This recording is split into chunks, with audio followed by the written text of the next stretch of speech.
Que Dieu nous bénisse. Amen. Votre année est très faible. Ça c'est la nouvelle là. Dieu nous a fait grâce d'être vivants, d'être comptés parmi les vivants. Ça c'est une grâce. Amen. Lèvons-nous pour lire la parole de Dieu. Lisons d'abord dans Psaume. C'est un verset très préféré. J'aimerais vous le souhaiter. Ça mon souhait. J'aime ce verset. La parole de Dieu ne faillit jamais. Les paroles de Dieu sont infaillibles. Quand vous lisez le psaume 19, à partir du verset 8, il est dit la loi de l'Éternel est parfaite.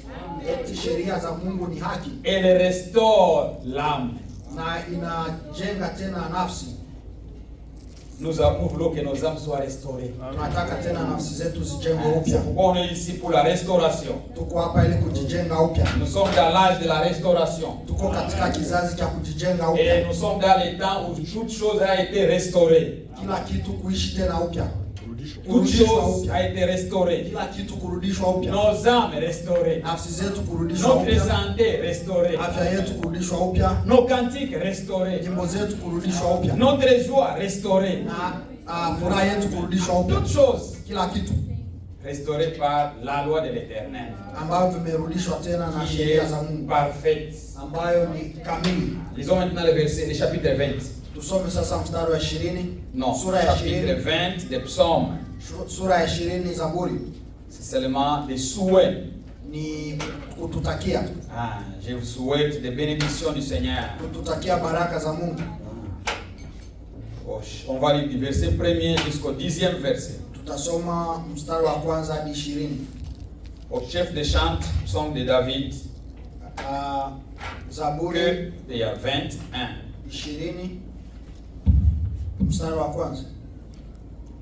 Détresse. Il faut qu'il y ait des... Parce que ça c'est... On est en train de lire les bénédictions. Que l'Éternel t'exauce au jour de la détresse. Que le nom du Dieu de Jacob te protège. Que du sanctuaire il t'envoie du secours. Que de Sion il te soutienne.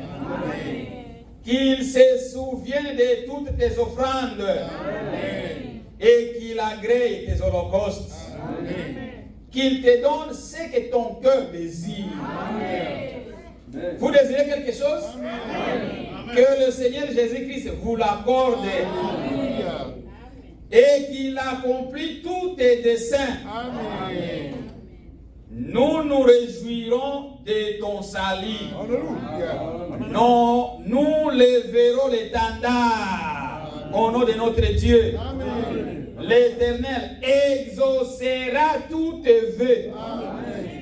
Je sais déjà que l'Éternel sauve son sein. Et il exaucera des cieux et de sa sainte demeure. Par le secours puissant de sa droite.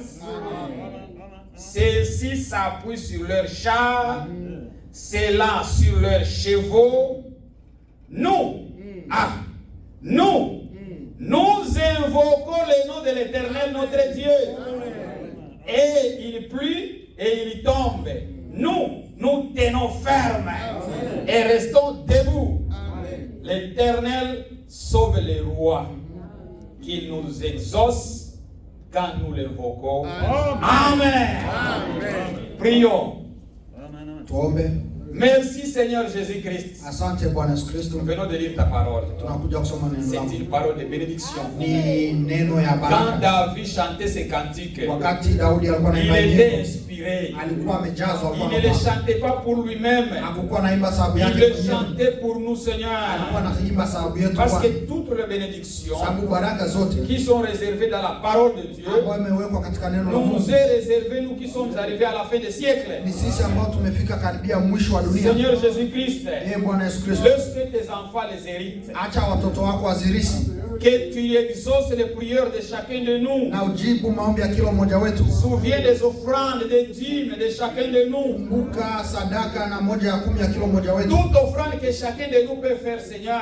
Kila sadaka kila mmoja wetu Que ce soit anafanya les Bwana, offrandes des lèvres, iwe ya kuonyesha, des lèvres, ya midomo, Ya midomo. des lèvres, ya midomo, que ce soit les offrandes matérielles, iwe ya Seigneur kutosha. Jésus-Christ, Oh Bwana Yesu Kristo, exauce, accepte-le, uikubali Seigneur. Bwana. Nous avons des desseins, des plans dans nos vies. Tuna mipango katika maisha yetu, Nous avons besoin que tu puisses les accomplir. tunataka Bwana Que uifanyike. cette année 2026 Huu mwaka wa soit une année de 2026 bénédiction pour tes enfants. uwe mwaka wa baraka kwa Que watoto ça wako, soit une année de bénédiction. iwe mwaka wa baraka, Que ça soit une année d'envoyer ta parole sababu tutumia neno pour lako nous guérir. ili kutuponya. Guéris-nous, Seigneur Jésus-Christ. Tuponye Bwana Yesu Kristo. Il y a même notre frère Joseph qui est malade. Kuna ndugu yetu Joseph Il a ambaye besoin de toi, mgonjwa, Seigneur. anahitaji Il y a yako Bwana. Rehema Wilonda qui est malade. Kuna Rehema Il ambaye a besoin mgonjwa, de toi, Seigneur. anakuhitaji Il y Bwana. a aussi la famille de mon frère Dienda, les gens souffrent. Watoto wa ndugu Au yetu nom na de wanagonjwa, kwa Jésus-Christ, jina la Yesu Kristo, que la guérison soit visible parmi nous, Seigneur. uponyaji uonekane katikati yetu Que Bwana. quiconque est malade Ambaye aujourd'hui yote ni mgonjwa Bwana reçoive sa guérison. apate uponyaji wake. Seigneur Dieu, Oh Bwana Mungu, bénis-nous davantage. utubariki tena zaidi, Plus que nous avons été bénis dans 2025, zaidi ya mwaka nous uliopita. voulons expérimenter tes bénédictions. Tunataka kuona Nous baraka voulons zako, expérimenter, Seigneur, la paix en nous. tunataka kuona upendo Donnez-nous katikati encore yetu. du zèle cette année 2025. Tupatie tena mabawa Bwana, Des zèles pour bien te servir. ili tukutumikie kwa nguvu Bwana. Oh Seigneur Dieu, Oh Bwana nous Mungu, nous abandonnons entre tes mains. tunaacha yote Au mikononi nom mwako de Jésus-Christ. katika jina la Yesu Kristo. Amen. Amen. Soyez bénis. Barikiwe.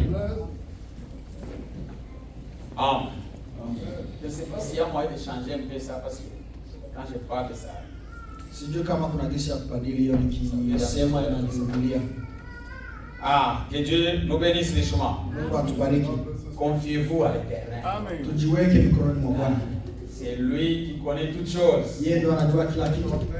Il a nos vies entre ses mains. Ana maisha yetu mikononi mwake. Vivons comme si Jésus revient aujourd'hui. Tuishi kama Yesu anarudi leo.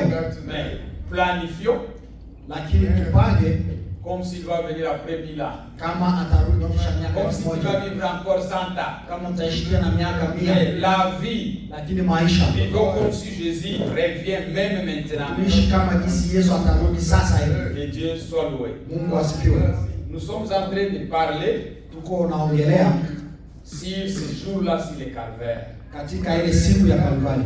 Ce jour-là sur le calvaire. Hiyo ile siku Kalvari. Nous, la fois passée, Kipindi kilichopita nous avons montré comment Jésus a souffert. tulionyesha jinsi gani Yesu Comment Jésus aliteseka. a été arrêté. Jinsi Yesu gani walimshika. Qui l'avait arrêté. Nani alimshika? Comment il a été jugé. Walimhukumu aje au walimjaji aje? Il a été jugé 7 fois. Walimhukumu mara 7. 3 fois par les Juifs, Mara 3 na Wayahudi, les cendrés, les sauveurs et les sacrificateurs. makuhani na wengine, Et 3 fois par le gouvernement de ce monde. na mara 3 nyingine na serikali ya hii dunia. Le roi de Rome, des Mfalme Romains, wa Roma, Pilate, Pilato, ce sont eux qui l'ont jugé 3 fois. ni wao ndio walimhukumu mara 3. Et la 7e fois, Na ya 7 c'était les gens. walikuwa ni watu. Parce que Pilate Sababu Pilato a dit aux gens, aliwaambia je watu, ne vois rien. sioni C'est chochote. comme être innocent. Huyu mtu Mais je dis, hana makosa. pourquoi vous les jugez? Kwa nini mnamhukumu? Et toute la communauté, Watu wote ils ont réclamé qu'il soit crucifié. walisema asulubishiwe. C'est-à-dire la dernière décision Hukumu ya mwisho de juger Jésus ya kumhukumu Yesu a été faite par le peuple. ilifanyiwa na watu. C'est pourquoi Jésus aujourd'hui Ndio maana Yesu leo est entre nous. iko katika mikono yetu. Ça dépend de ce que nous faisons de lui. Inategemea na nini ambayo tunafanya naye. C'était quand Jésus était encore sous le jugement. Ni kipindi ambacho Yesu alikuwa katika. Aujourd'hui, Leo nous allons le prendre à la croix. tutamchukua tena msalabani. Quand on les menait, on l'a pris, c'était à 2h du matin. Kama kipindi alimchukua ilikuwa saa 8 ya usiku. 2h du matin, il y a asubuhi. Ya asubuhi. C'est le moment qu'il a été pris. Ndio kipindi ambacho Et il a été mis à la croix à 9h du matin. Na wakamweka msalabani saa 3 ya asubuhi Pour être crucifié. ili wamsulubishe. Si on compte de 2h du matin jusqu'à 9h, c'est combien d'heures? Tukihesabu kuanzia saa 8 Pour les mathématiciens, c'est combien? 6 heures? Ni saa 7. À peu près 7 heures. Ni karibia 7. Il est mis sur la croix. Aliwekwa msalabani. Pendant qu'il était sur la croix, Kipindi alikuwa msalabani, qu'est-ce qui s'est passé? nini ilifanyika? On l'injuriait, Walikuwa wanamtusi les souverains sacrificateurs, makuhani makubwa, les docteurs de la loi, wakubwa wa et sheria, tout ce qui passait. na kila mtu ambaye alikuwa anapita Il injuriait alikuwa anamtukana. en disant, toi tu disais que tu vas détruire les temples, Wewe ulikuwa unasema utabomoa kanisa et tu vas les rebâtir dans 3 jours. na utajenga katika siku 3. Fais-les maintenant. Vifanye sasa. Toi tu disais que tu mettais ta confiance en Dieu. Ulikuwa unaweka imani yako katika Alors nous Bwana. voulons voir si ton Dieu là viendra t'aider. Tunataka tuone kama Mungu wako Il atakuja ne devrait kukusaidia. pas s'aider. S'il allait s'aider lui-même là à la croix, Kama angeachia yeye peke nous msalabani, ne serions pas présents aujourd'hui. hatungekuwa hapa leo. Et Caïphe lui-même avait prédit, Na yeye peke alihubiri. Caïphe, Kayafa yeye peke il alihubiri. a dit qu'il faut que quelqu'un meure Alisema kwamba inatakiwa mtu akufe pour que toute la communauté ne meure pas. ili watu wote Il wasife. a fallu la mort d'une personne, Ilitakiwa tu kifo cha mtu mmoja, d'une personne sainte, mtu mmoja mtakatifu, pour que nous les pécheurs, ili sisi wafanya dhambi au nous watenda dhambi revêtons sa sainteté. tuchukue utukufu wake, utakatifu wake. Que Dieu soit loué. Mungu asifiwe. C'était pendant les 3 heures, Hiyo à ilikuwa partir de 9h jusqu'à 12h. hiyo ilikuwa ni kuanzia saa 3 hadi saa 6. À partir de 12h Kuanzia saa 6 jusqu'à 15h, mpaka saa 9 il y a des ténèbres. kulikuwa giza. 3 heures, Kulikuwa giza. ténèbres. Giza. Il n'y avait rien, Hakukuwa chochote. pas d'activité. Hakukuwa shughuli Parce yoyote. que le roi des rois mourait. Sababu mfano wa fano alikuwa Le anakufa. créateur des cieux et de la terre. Muumbaji wa mbingu na Il nchi mourait. alikuwa anakufa. Et c'était, Na ilikuwa il était entre le mains du roi de le roi des ténèbres. alikuwa katika mfano wa giza. C'était Satan Ilikuwa ni shetani qui est le roi des ténèbres, ambaye alikuwa ni mfano wa qui giza, exécutait la lumière, ambaye alikuwa anaonyesha, alikuwa anahukumu qui mwanga, éteignait la lumière. alikuwa anazima mwanga. Hein. Et aussi, Na kisha la nature uumbaji ne voulait pas voir leur créateur mourir. haikutaka kuona Les muumbaji soleils wao a dit, anakufa. pas question. Jua alisema hakuna, Je ne peux pas éclairer pendant qu'on sacrifie mon créateur. sitaona kipindi wanamsurubisha muumbaji wangu. La lune, Nyota, les étoiles, nyota, toute la nature viumbe et vyote la lumière elle-même, na mwanga mwenyewe tous ont refusé d'éclairer. walisema hatutaangazia. Pourquoi? Kwa nini? Parce que le créateur Sababu qui muumbaji a créé les cieux et la terre ambaye aliumba et mbingu na toutes nchi choses visibles et na kila invisibles, kitu ambacho kinaonekana kisichoonekana, alikuwa anakufa ça c'était msalabani. pendant 12 heures à 15 Ilikuwa heures. ni kuanzia saa 6 hadi saa 9, À partir de 15 heures kuanzia saa 9 jusqu'à 18 heures, mpaka saa 12 Jésus mourit. Yesu alikuwa anakufa. La Bible nous dit qu'il a rendu l'âme à 15 heures. Biblia inatuambia alichukua nafsi, alirudisha nafsi, alikufa. À partir de 15 heures. Kuanzia saa 9. Et on a montré pourquoi il fallait qu'il meure à 15 heures. Na ilionyeshwa kwa nini Parce akufe que saa 9. c'était le moment où on sacrifiait l'agneau pascal. Na ilikuwa sababu walikuwa wanatoa sadaka ya Wanachinja kondoo. wanachinja kondoo ya Pasaka. L'agneau pascal, on l'immolait entre les 2 soirs. Kondoo ya Pasaka walikuwa wanaichinja saa 8 Non. Entre les 2 soirs. Katikati ya katikati magharibi. ya jioni. Ya jioni mbili. Ya jioni Entre les mbili. 2 soirs. Katikati ya jioni Entre mbili. les 2 soirs, c'était à 15 heures. Katikati ya jioni mbili ilikuwa Alors, saa 9. c'était le moment Ilikuwa ni wakati qu'on sacrifiait les agneaux. walikuwa wanatoa sadaka ya kondoo ya Pasaka. Et c'est pourquoi Jésus aussi, Ndio maana Yesu pia dans l'agneau pascal, naye ni kondoo wa Pasaka et qui était venu selon les Écritures, ambaye alikuja sawa sawa na maandiko. Jésus devrait mourir selon les Écritures. Na Yesu atakiwa kufa Laissez-moi vous sawa lire sawa ça. na maandiko. Lisons un peu Some kwanza 1 Corinthiens 15. Wakorintho wa kwanza sura ya 15. 1 Corinthiens 15. Wakorintho wa kwanza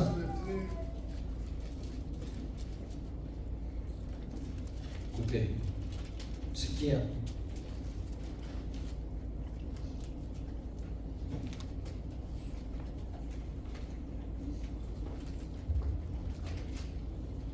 Pas 1 Corinthiens, c'est Romains 15. Warumi.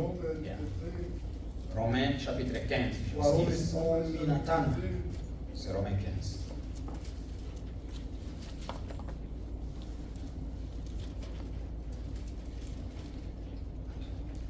Attendez.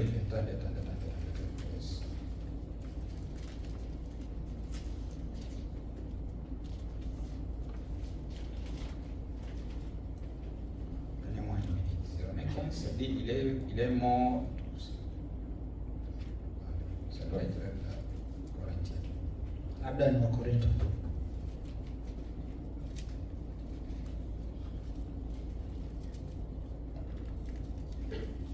Oh, c'est 1 Corinthiens 15. Wakorintho 15. Commençons le verset premier. Tuanze mstari wa kwanza. Oui. Le verset, ok. 1 Corinthiens chapitre 15. Commençons le verset Wakorintho wa premier kwanza sura ya 15 mstari wa kwanza jusqu'au 4e verset. mpaka mstari wa 4. Je vous rappelle, frères, Basi ndugu zangu, nataka niwakumbushe l'évangile que je vous ai annoncé, kuhusu injili ninayowahubiri, que vous avez reçu, mkaipokea, dans lequel vous avez persévéré, na ambayo katika hiyo mmesimama, par lequel vous êtes sauvés, kwa injili hii mnaokolewa, si vous le retenez tel que je vous l'ai annoncé. mkishikilia kwa uthabiti neno nililowahubiria ninyi, Autrement, vous auriez crié en vain. la sivyo mmeamini katika ubatili. Je vous ai enseigné avant tout, Kwa maana yale niliyopokea, comme je l'avais aussi reçu, ndiyo niliyowapa, que Christ est mort pour nos péchés. kama yeye Verset 3. ya Yesu wetu. Laissez-moi lire. Ok. Que Christ est mort pour nos péchés selon les Écritures. Christ est mort. Christ est mort Kristo amekufa pour nos péchés sababu ya dhambi zetu, selon les Écritures. sawa sawa na maandiko. Jésus ne devrait pas mourir en dehors de l'Écriture. Yesu asingekufa nje na maandiko. Tout mouvement Na de la mort de Jésus-Christ vitu vyote vinahusiana na kifo cha Yesu était l'accomplissement des Écritures. ilikuwa ni kutimiza maandiko. Même mourir à 15 heures, Hata kufa saa 9 c'était pour accomplir l'Écriture. ilikuwa ni kutimiza Pour dire maandiko. que les agneaux, on les immolait entre les deux soirs. Ni kusema kwamba kondoo wa Pasaka walikuwa wanamchinja katikati ya jioni mbili. Entre les deux soirs. Katikati ya jioni Vous pouvez mbili. le lire dans Exode 12, Unaweza tena kusoma katika Kutoka 12 verset 4. mstari wa 4. Et qu'il a été enseveli et qu'il est ressuscité le 3e jour selon les Écritures. Ya kuwa alizikwa na alifufuka siku ya tatu kama yasemavyo maandiko. Vous lirez la suite. Mtasoma vinavyoendelea. C'est-à-dire que tout ce qui se faisait dans la vie de Jésus, Na maana vyote vilivyofanyika katika maisha ya Yesu c'était fait selon les Écritures. ilikuwa sawa sawa na maandiko. C'est-à-dire que quand vous lisez la mort de Jésus-Christ, Wakati mnasoma kifo cha il Yesu, accomplissait toutes les Écritures. alikuwa anatimiza maandiko yote. C'est pourquoi Ndio maana aujourd'hui, leo on va essayer de parler de lui sur la croix. tutajaribu kuongelea yeye msalabani. On va maintenant le prendre à la croix. Tutamchukua msalabani. Il faut voir ce qui s'est passé aussi à la croix très bien. Tuone nini ambayo ilifanyika msalabani. Vizuri. Lisons Matthieu. Tusome Mathayo. Lisons Matthieu chapitre 27. Tusome Mathayo 27.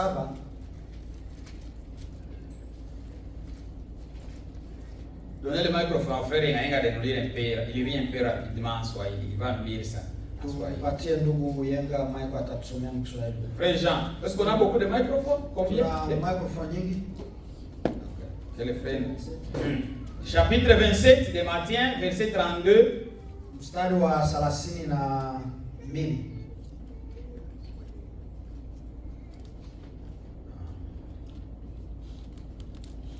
Lorsqu'ils sortirent, ils rencontrèrent un homme de Cyrène appelé Simon, et ils les forcèrent à porter la croix de Jésus. Arrivés au lieu nommé Golgotha, ce qui signifie lieu du crâne, ils lui donnèrent à boire du vin mêlé de miel De fiel. Mais quand il l'y goûtait, il ne voulut pas boire. Après l'avoir crucifié, ils se partagèrent ses vêtements en tirant au sort afin que s'accomplisse ce qui avait été annoncé par les prophètes. Ils se sont partagés mes vêtements et ils l'ont tiré. Ils ont tiré au sort ma tunique. Amen.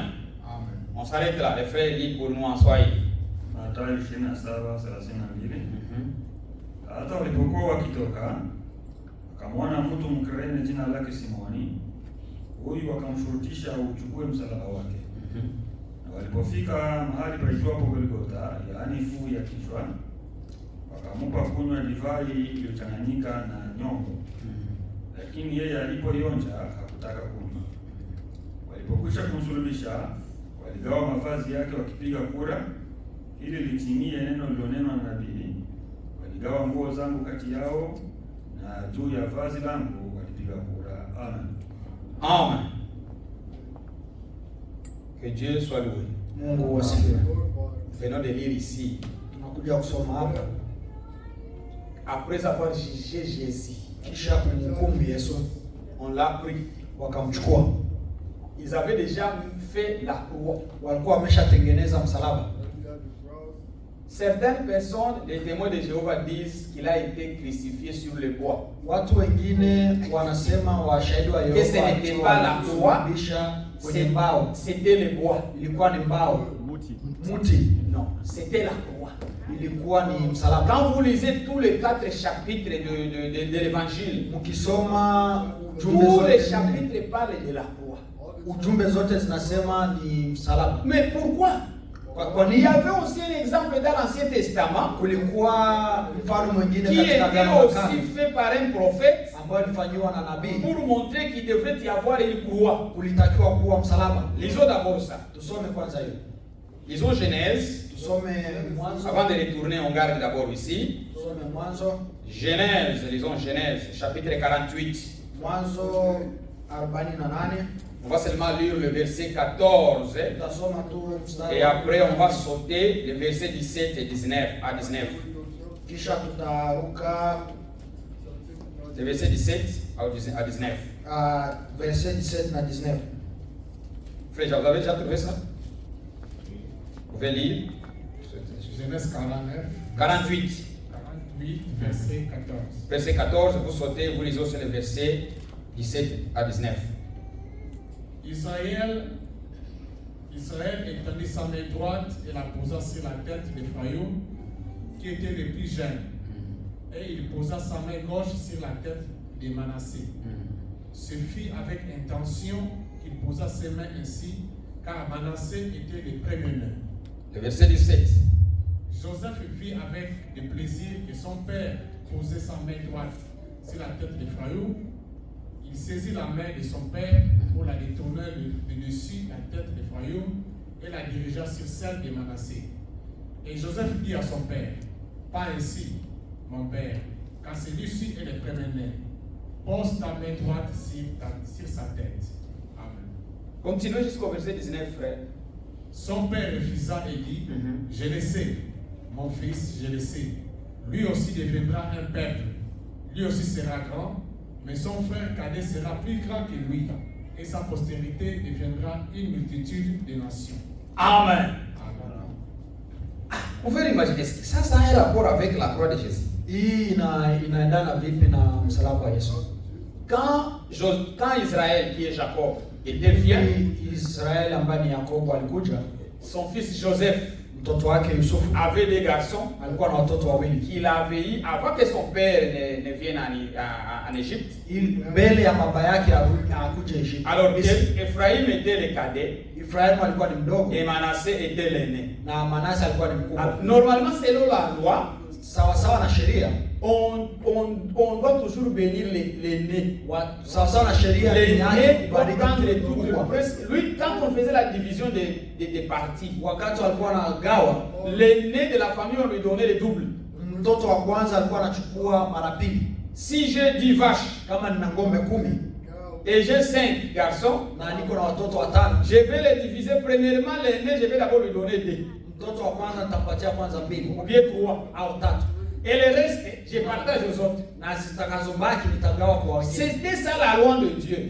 Que l'aîné devrait toujours avoir la responsabilité. Kwa hiyo mtoto wa kwanza alipaswa kuwa tuna Mais ici, lakini hapa Jacob, qui est Israël, ambaye ni en le bénissant, kwa kumbariki, lui étant prophète, yeye kama nabii, il a fait un signe de la croix. alifanya C'est comme ça. Alama ya msalaba. Il a fait un signe de croix. alama msalaba. C'est-à-dire, l'aîné qui était ici, Ina maana mkubwa ambaye et le cadet qui était ici, mdogo ambaye alikuwa il a fait comme ça. alibadili. Son papa, quand il a vu, Wakati baba yake aliangalia, parce que lui aussi était prophète. naye pia alikuwa ni Et lui aussi connaissait les Écritures. Il alikuwa a dit, papa, c'est pas ainsi. akamwambia baba, sio hivyo. Celui-ci, et l'aîné, il doit recevoir les bénédictions premièrement. Anachukua baraka wa kwanza. Son père lui dit, Baba yake même akamwambia, si tu es prophète, hata kama wewe ni nabii, ce que je fais ici, c'est avec intention. hii ni ba C'est Dieu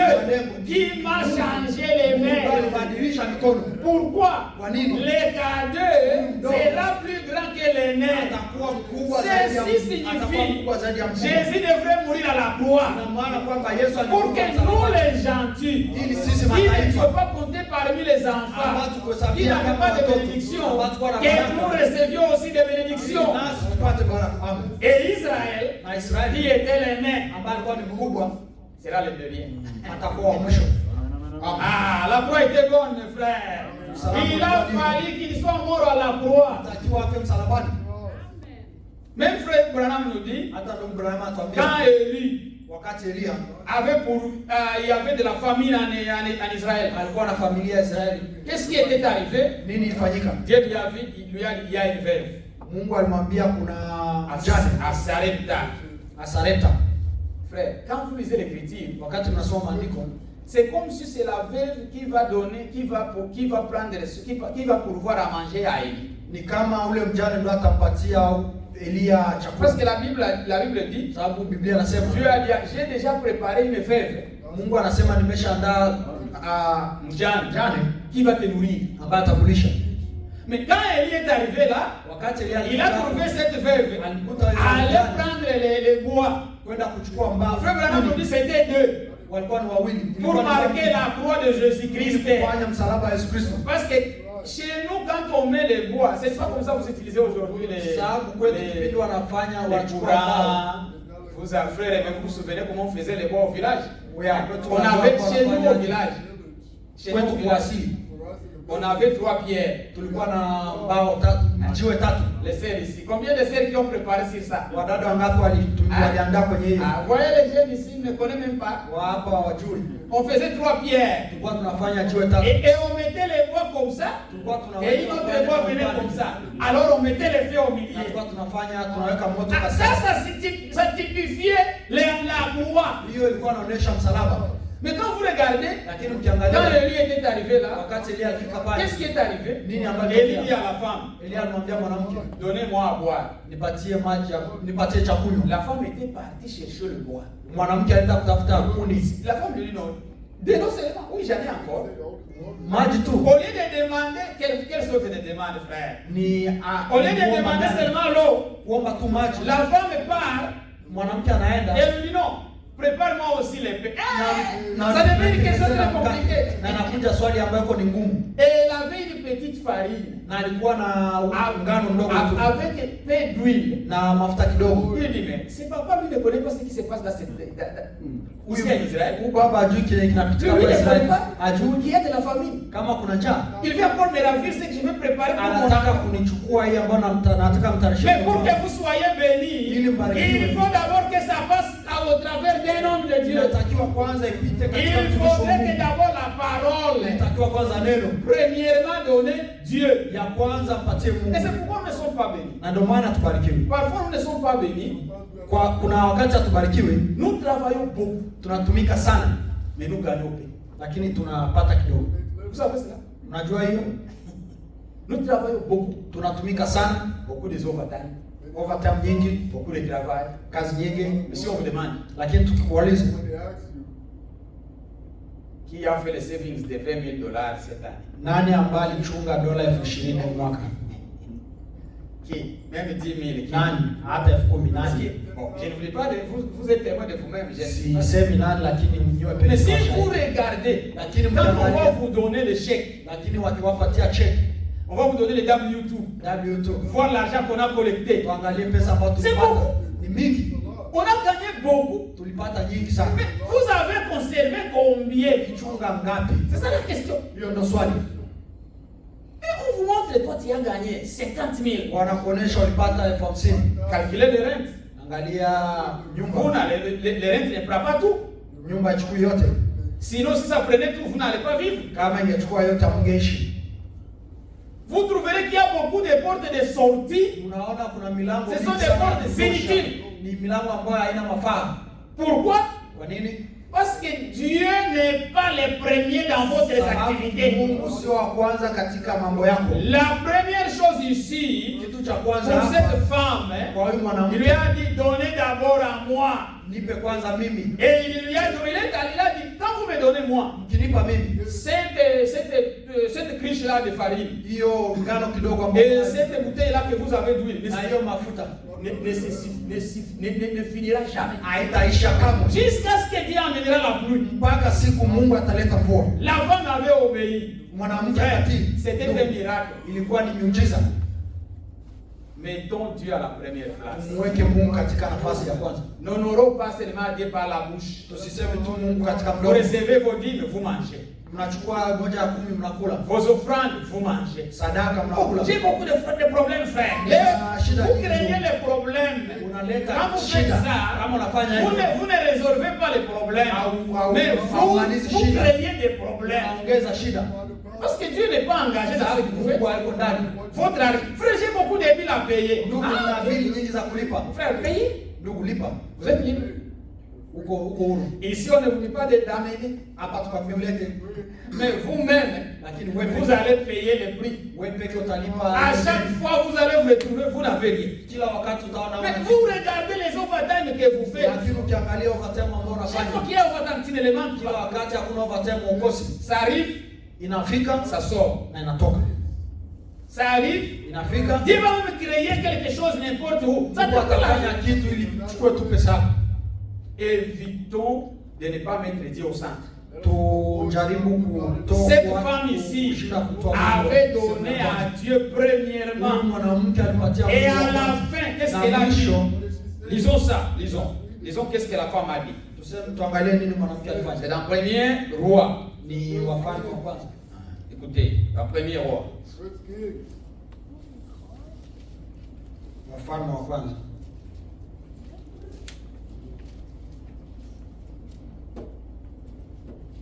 Premier Roi. Wafalme wa kwanza. Chapitre 18.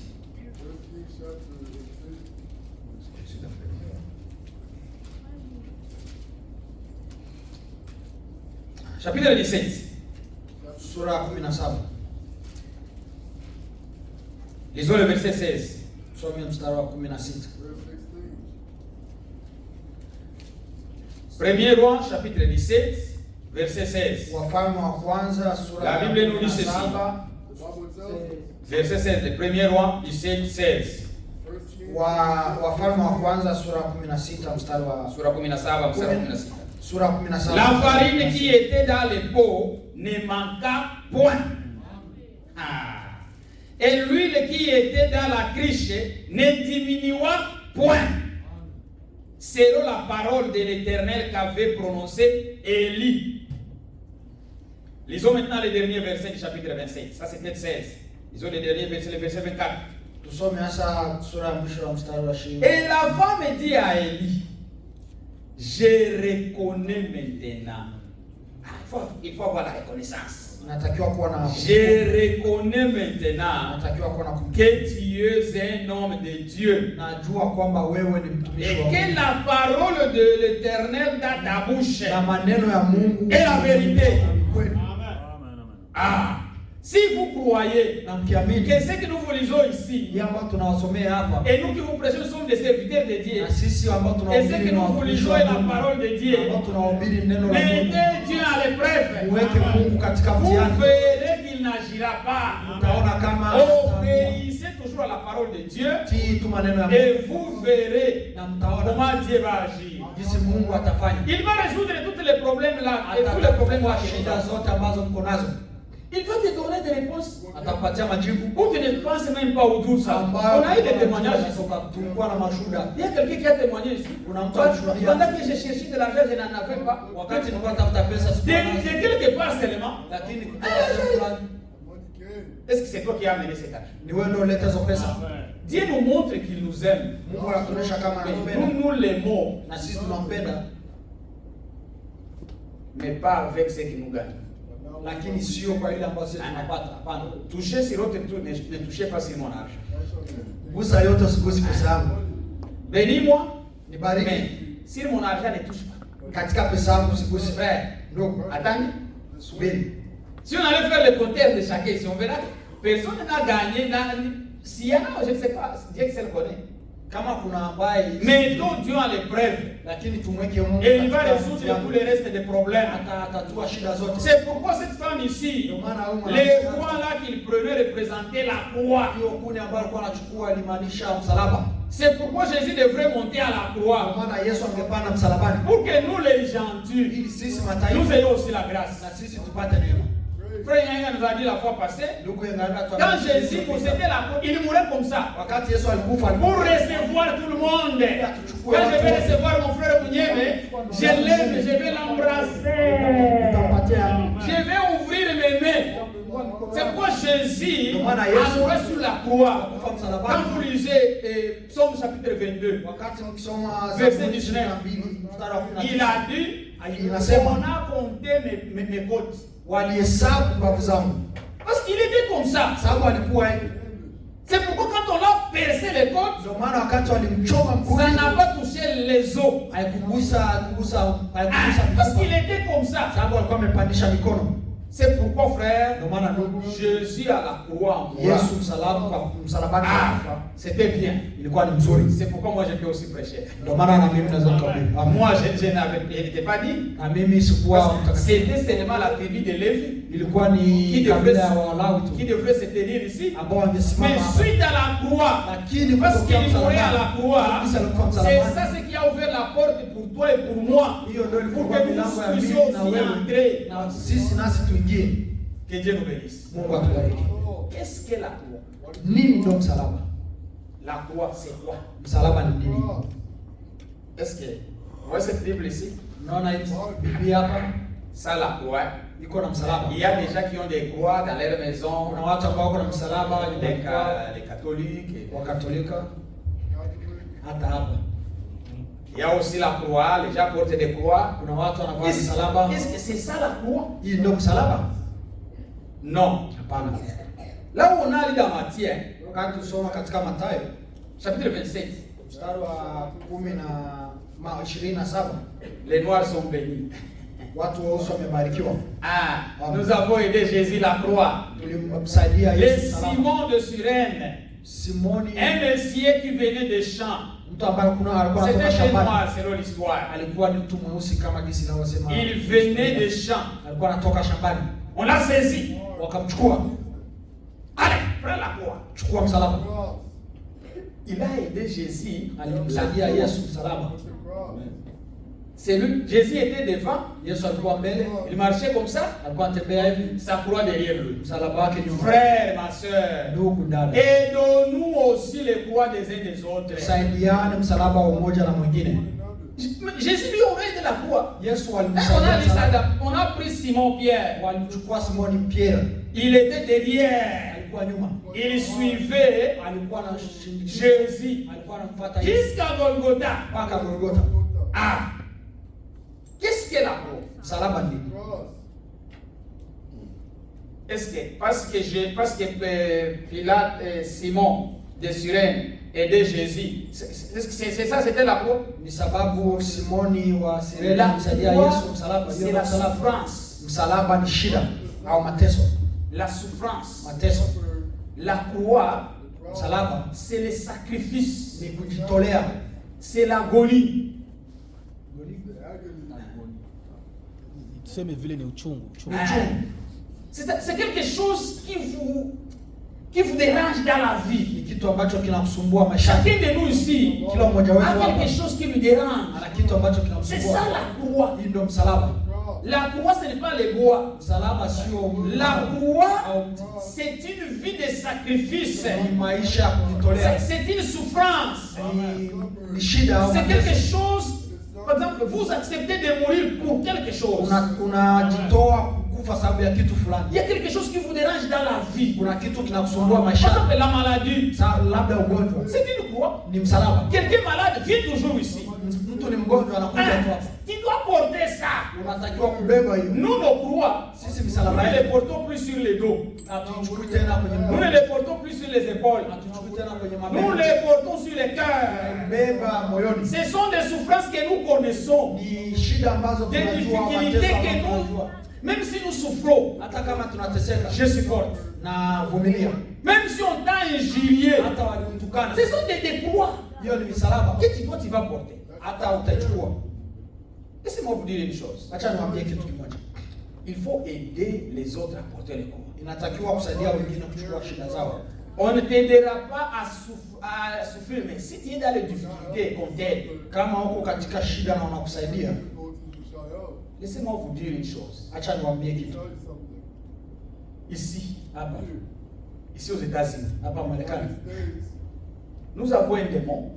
kuko shetani mmoja, C'est un démon ni shetani qui atteint nos enfants. ambaye anashika watoto wetu Tout juste au bas âge. kuanzia bado ni watoto. Les enfants ne parlent pas. Watoto hawasemi, Il ne peut pas manger seul. hawezi kula yeye peke, Il ne peut rien faire. hawezi fanya chochote. Quand vous avez un tel cas, Kama mko na shida kama na hiyo, c'est une croix. hiyo ni msalaba. C'est une croix à porter. Hiyo ni msalaba ya kubeba, Et n'ayez jamais honte. na usiwe na haya yoyote. Je vais exhorter les sœurs. Vous avez des enfants avec l'autisme. Kuna watoto ambao Si moi je ne dois pas aller à l'église à cause de mon enfant. Non. Évitez ça. ogopa hiyo. Ça c'est une croix aussi que tu dois porter. C'est la souffrance que tu dois aussi souffrir. Et n'ayez jamais honte de ton enfant. Usiogope mtoto wako. Mais quelle sorte de paracte? Wewe ni mzazi gani? Ça nous fait mal au cœur. Unafanya Mais mbaya. pourquoi moi avec à l'église, cet enfant fait mal. Et vous les sœurs et les frères qui sont ici, Kwa ndugu na wadada, nous avons de tels cas. tuko na hizo shida. Au lieu de soulager l'autre, Baada ya kusimamisha mwingine, tu ris. unacheka. Cet enfant est irrégulier. Mtoto haongei, anavuruga. anavuruga. Cet enfant est irrégulier. Mtoto anavuruga. Évitons de tels langages. Tuache hizo maneno. Évitons de tels langages. Tuache hizo maneno. Ce n'est pas des langages qui soulagent. Sio maneno ambayo Ce n'est pas des langages qui aident l'autre à porter la croix. Sio maneno yanasaidia Quand vous voyez nos enfants, ni watoto wetu. prenez l'enfant. Chukue mtoto. Calmez, essayez de faire tout ce qu'il peut faire. Jaribu kumnyamazisha. Manifestons l'amour. Onesha upendo. On porte la croix de quelqu'un Unachukua msalaba wa quand mwingine. il te met dans sa souffrance. Wakati unaikaa katika shida yake au Quand mateso il yake. prend tes problèmes, ça devient son problème. Wakati unachukua shida yako inakuwa kama yake au yake kama yako. Ne faites pas. J'ai vu de tels cas, de telles personnes. Nishaona Vous watu parlez ambao à mal de ça. wanaongea vibaya kuhusu hiyo. C'est comme si vous riez. Non, ça c'est pas bon. Hiyo sio vizuri. Ça fait mal. Inafanya mbaya sana. Alors l'autre souffre. Mwingine C'est ça anasema la croix qu'il porte. hiyo ndio msalaba Alors, ambao uko nayo. qu'est-ce que toi tu fais? Wewe unafanya nini? Est-ce que toi tu es sirène? Tu es Simon? Wewe ni Simoni. Simon a aidé Jésus. Simoni alimsaidia Yesu. Nous devons aussi nous aider les uns les autres. Sisi tunatakiwa kusaidia wamoja na wengine. C'est un démon. Hiyo ni shetani. N'ayez pas honte. Msiwe na haya. Soyez toujours dans la joie. Muwe katika furaha. Parce que Dieu, Sababu Mungu il connaît donner. anajua kupana. Dieu, Mungu un beau donateur. ni mpanaji mzuri. La Bible nous dit, Biblia inatuambia tout bon don vient de Dieu. baraka zote nzuri zinatoka Qui kwa croit Mungu. qu'un enfant c'est un don de Dieu? Nani ambaye anajua kama mtoto ni baraka? Il y a des gens qui pleurent Kuna watu jusqu'à ambao ce moment. wameuma mpaka leo. D'avoir même un enfant qui ne marche pas. Hata hata Avoir mtoto ça, ambaye il pleure. atembei hata analia. Avoir même un enfant qui ne parle pas, mais Hata c'est son haongei, enfant. lakini awe ni mtoto wake. Je veux toujours donner donner un exemple de chez moi. J'ai un voisin, une voisine. Kwangu nina jirani mmoja wa Son enfant est troublé. mtoto wake. Si vous regardez la maison, ukiangalia nyumba c'est troué. inatoboka toboka. Mais il m'a dit, je ne peux jamais aller abandonner mon fils. C'était un garçon, un papa, peut-être de 30 ans. Siwezi nikaenda nikaacha mtoto Il wangu. souffre Anagonjwa. avec son enfant. Anagonjwa na mtoto C'est wake. ça l'esprit de la maman et des parents. Hiyo ndio moyo wa mama na wazazi. Et quand toi tu es à côté, Na wewe kama uko toi qui dois aider l'autre à porter la croix, tu dois tout faire pour soulager. Unapaswa kufanya yote ili kumsimamisha, Pas pour kumsaidia. injurier ou pour humilier. Sio kumtukana au kumdharau. Que Dieu nous bénisse. Mungu atubariki. Il faut éviter ça. Natakiwa tuogope hiyo. Il faut éviter. Tuogope. C'est un démon qui est ici aux États-Unis. Hiyo ni pepo ambayo kwa Marekani. Chez nous, c'est rare. Ce sont des Kwetu cas ni vigumu sana. très rares. Mais ici, Lakini hapa d'après leurs statistiques, kitu cha kwanza ambacho kinaonekana d'après leurs statistiques, kulingana na hesabu na yao, hesabu yao, ils disent que dans 10 maisons, katika nyumba 10 il y a presque 5 ou 6 familles. unaweza kuwa 5 au 6. Et ils disent, dans 5 ans, Na hiyo katika miaka le 5 nombre va s'ajouter. hiyo itaongezeka. Prions. Tuombe. Mettons cela dans la prière. Weke hiyo katika maombi. Frère, notre Dieu est capable. Il change les impossibilités. C'est un Dieu d'impossibilité. Mungu ambaye Alors, quand vous ne venez pas ici à cause de ça, kama wakuja hapa sababu ya hiyo, vous ne portez pas la croix. haubebi msalaba. Vous ne la portez pas. Haubebi msalaba. Il faut porter la croix. Unatakiwa kubeba msalaba. Si vous êtes malade, Kama ni mgonjwa, venez. kuja. Vous avez des difficultés. Oh, moi on m'a dit, on a mal parlé de moi. Votre église là, on est en train de parler de moi. Wananiongelea. Je ne parle plus à l'église. Sitaenda tena kanisani. Il y a 0. Kuna sufuri.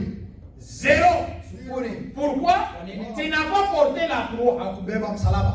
Lui, Jésus, Yesu Kristo a porté lui-même sa croix. alibeba msalaba wake C'est mwenyewe. pourquoi même à la Ndio croix, maana hata on msalabani lui a donné du vin walimpatia mvinyo mêlé de fiel. ambao walikuwa wanaweka Non. Sema tu sifongo. Sifongo. Sifongo. sifongo nyongo. Sifongo. Sifongo. Nyongo. Le fiel, c'est quoi? Nyongo Le ni fiel, c'est un produit qui est amer, nyongo ni kitu kia uchungu mais qui réduit la douleur. ambayo inapunguza uchungu, inapunguza mateso au maumivu.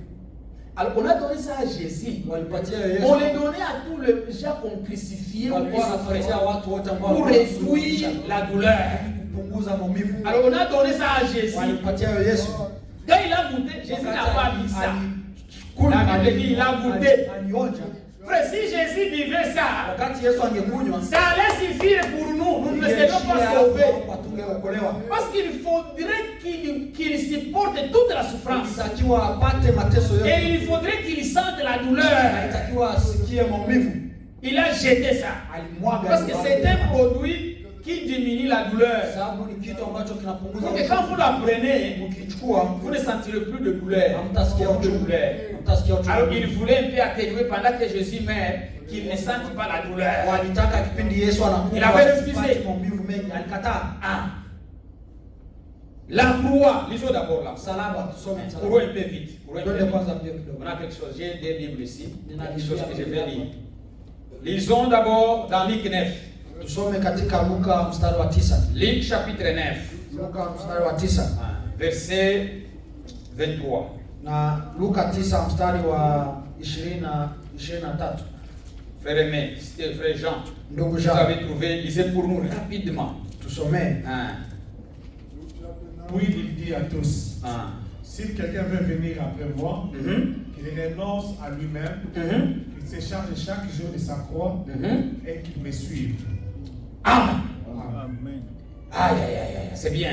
Kisha akamwambia, Non, laissez-moi continuer. okay, Si quelqu'un veut venir à moi, kama mtu anataka kuja kwangu, qu'il renonce à lui-même. ajiambie kwanza Ajikane. mwenyewe. Ajikane kwanza mwenyewe. Ujikatae. Ujikatae. Renoncer, c'est moi. Ajikatae. Je ne suis rien. Mimi sio kitu. Moi, je suis inutile. Mimi ni C'est-à-dire que cha ovyo. les choses qui peuvent être devant toi, Kila tu kitu les ambacho renies, kinaweza kuwa tu dis mbele yako non. unakikataa, unasema hapana. Et qu'il porte sa croix chaque lundi. Na avae msalaba wake achukue msalaba wake kila siku ya kwanza. C'est ça? Ni hivyo? Hein? Chaque dimanche, Kila siku ya Mungu qu'il se charge chaque jour de sa croix. achukue msalaba wake kila C'est-à-dire qu'il siku. doit supporter tes difficultés. Chukua shida zako kila Les siku. problèmes que moi j'ai, Shida ambazo niko nazo ce n'est pas tes problèmes. sio shida zako. Moi je peux être en bonne santé. Naweza kuwa na Mais afya, j'ai aussi quelque chose qui me dérange. lakini na kitu ambacho kinanisumbua. Il y a ceux qui sont ici. Kuna ambao wako hapa, Peut-être, toi tu es légal, tu as des documents. labda wewe una vitambulisho, Il y en a halali. qui n'en ont. Kuna ambao hawana.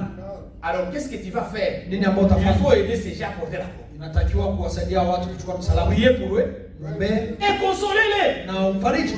Ne donnez jamais quelqu'un des paroles de découragement. Kumpatia mtu No. maneno ya Nous ne sommes, moyo. kuregeza moyo. Nous ne sommes pas parmi les gens qui découragent. Si hatuko Parce katika que watu nous ambao sommes les wanaregeza gens mtu. qui ont du courage. Si ni watu ambao tuna Ayez du courage. Parce que notre Dieu, na moyo sababu c'est Mungu wetu- un Dieu qui fait qui rend les possibles, les impossibles au possible. sababu Mungu wetu ni ambaye anafanya vitu ambavyo Quand quelqu'un est malade, quelqu'un est kama mtu ni malade, mgonjwa, il faut essayer, il faut l'aider à porter la croix. inatakiwa kumsaidia kuchukua msalaba. Comment? Aje Il faut les consoler, ma sœur. dada yangu, N'ayez pas peur. usikuwe na uoga. Mon Dieu, Mungu wangu, notre Dieu, Mungu wetu il est guérisseur. ni mponyaji, Il guérit. anaponya. Ayez courage. Kuwa na Quand vous dites de telles paroles, ukiwa na hiyo maneno, vous aidez la personne à porter la croix. unakuwa na jinsi ya kumsaidia mtu kuchukua Mais vous msalaba. allez, yeah, ma sœur, Lakini cette maladie ne guérit jamais. hii magonjwa haiponi kamwe. Que Dieu lui-même sache comment faire. Mungu yeye pekee angalie C'est ya de langage. kufanya. Hiyo ni maneno gani? Qu'est-ce que c'est langage? Hiyo ni maneno gani? Un langage des chrétiens. Hiyo ni maneno. Nous avons la promesse que Tuko na Dieu ahadi. guérit tout. Mungu anaponya. Mais quand tu dis cette maladie Lakini ici hii magonjwa hii ne guérit jamais. haiponi kamwe. Et tu veux dire en petit ajoute Na unaongeza que Dieu lui-même intervienne. Mais Mungu comment yeye il va pekee intervenir? ajionekanishe. Comment est-ce qu'il va intervenir? Atajionyesha aje pale. Tu es déjà découragé. Wewe ushakata moyo. Il faut toujours dire ayez courage. Baada ya kuwa na moyo. Frère Branham disait ceci. Ndugu Branham anasema hivi, Même si je prie pour un malade hata kama nikimwombea mgonjwa et il meurt, na anakufa, le lendemain je prie pour un autre malade, il meurt. na kesho nikiombea mwingine Je mgonjwa anakufa, continuerai toujours à prêcher nitaendelea que kuhubiri Jésus est guérisseur. Mungu ni mponyaji. C'est ça notre slogan. Hiyo ndio neno yetu. Quelqu'un n'a pas d'habit. Mtu hana nguo, Il souffre, n'a pas de travail. hana kazi, Il a cherché par tous les moyens. alitafuta Il faut le soulager. inatakiwa Il faut kumsaidia. l'aider à porter la croix.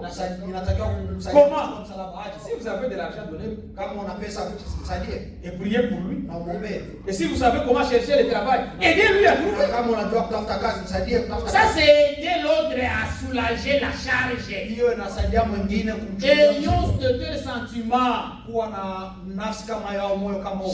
Et chacun doit porter sa croix chaque jour. Na kila mtu anapaswa kuchukua mzigo wake kila siku. Lisons encore Luc. Tusome tena Luka. Luc, chapitre 14, Luka 14 verset 25 à 27. mstari wa 25 mpaka 27. Frère, as-tu trouvé? Ndugu, umepata? Les grandes foules faisaient route avec Jésus. Mhm, Il se retourna et leur dit, mhm, si quelqu'un vient à moi, mhm. s'il n'est pas son père, Mhm. sa mère, sa femme, ses enfants, ses frères, ses Mhm. sœurs, et même sa propre vie, Mhm. il ne peut être mon disciple. Aïe, aïe, aïe. Et quiconque ne porte pas sa croix et ne me suit pas, ne peut être mon disciple. Amen. Il y a un verbe que je n'aime pas conjuguer. Kuna neno ambayo sitaki kuitamka. Haïr. Kukataa, Kuchukia. kuchukia. Frère, Ndugu, premièrement, ici parmi nous, hapa katikati yetu personne ne hait l'autre. hakuna ambaye anamchukia mwingine. Ici, Hapa katikati yetu. même s'il peut y avoir des petits problèmes, Hata kama kunaweza kuwa ce n'est pas, shida ça, kidogo, ça ne veut pas dire que je te hais. hakuna kusema kama nakuchukia. Pour nous, la haine a été prise au calvaire. Kwetu sisi chuki ilichukuliwa Si tu as encore de la haine Kama una chuki contre ton frère, kwa ndugu yako, contre ta soeur, kwa dada yako, tu es meurtrier. wewe ni Ni muuaji. muuaji.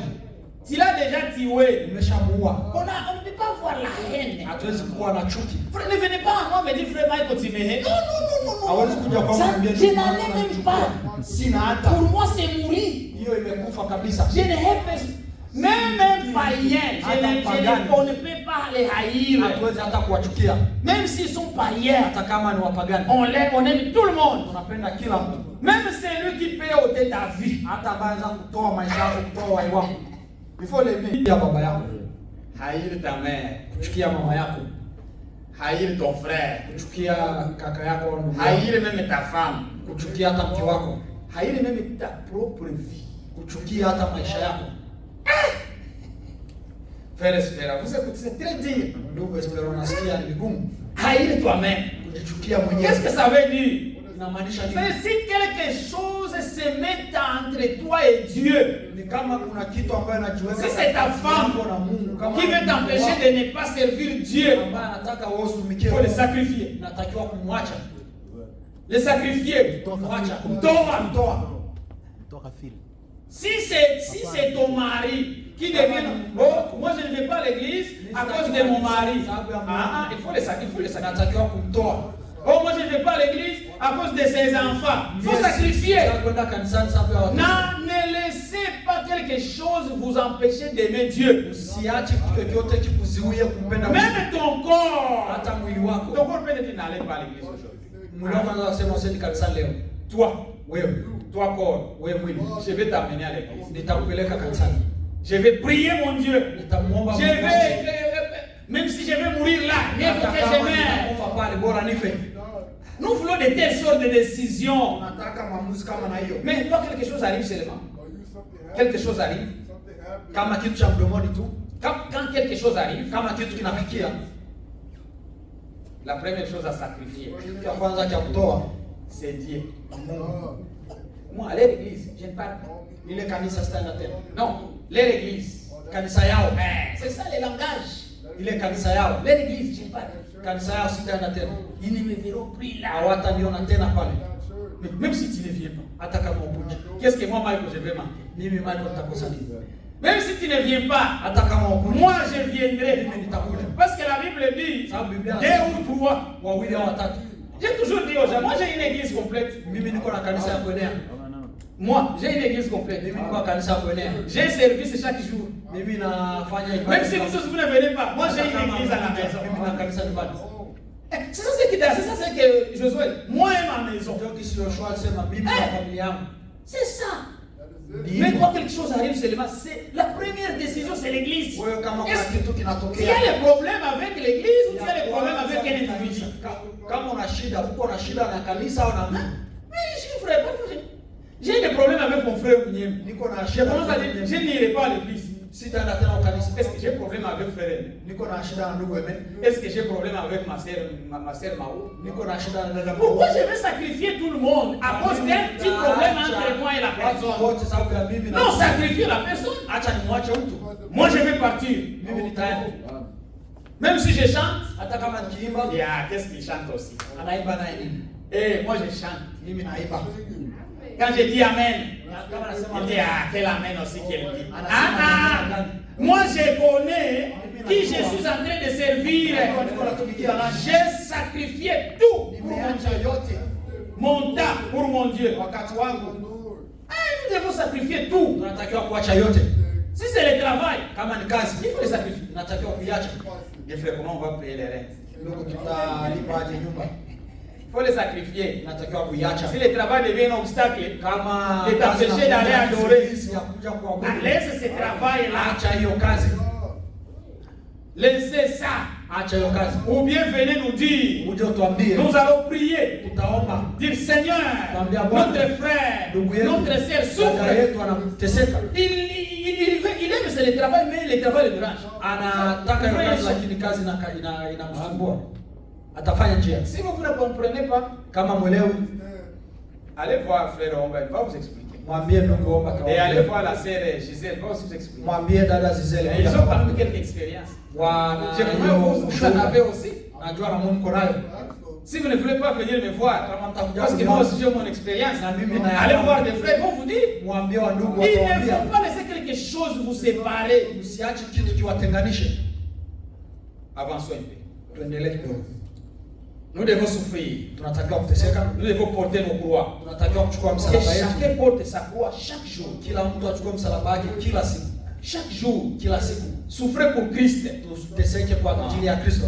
Lisons. Tusome. 1 Pierre, Petro wa kwanza, chapitre 4. mstari wa 4.